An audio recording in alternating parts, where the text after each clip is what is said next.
Hi Tita Kalem and Tito Komi. Maraming salamat po sa lahat-lahat ng mga binigay niyo sa amin, lalo yung pagpapasyal ninyo sa amin sa mall. Marami kaming napuntahan, super enjoy po kami dito sa inyong bahay. Sobra po ang bait-bait nyo. Sana makapunta pa po kami dito next year kung sana nga makapunta pa kami dito kasi mamimiss po namin kayo ng sobra-sobra. Tapos kayo po yung gagawin naming inspirasyon sa aming buhay para makapagtapos ng pag-aaral. Gagayahin po namin kayo. Sana nga po lubos po naming makayanan yung ano namin. I hope po na yung haba pa yung buhay niyo and good health. Mahal na mahal po namin kayo.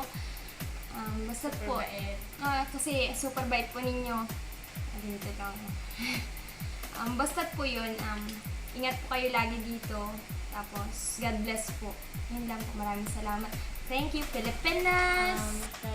Message ko kay Tito Komi, saka kay Tita Clem. Salamat po sa lahat-lahat. Marami kaming napasyalan kahit 2 weeks lang. Tapos, enjoy na enjoy.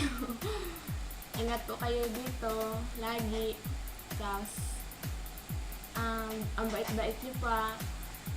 Yung gagawin namin inspirasyon. Gagawin po namin yung lahat ng makakaya namin. Makatapos lang kami.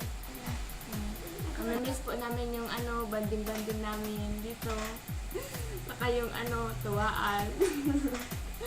Tapos kay Kuya Pao, sila, kami. Tapos, yun, God bless po. Sige, bye-bye.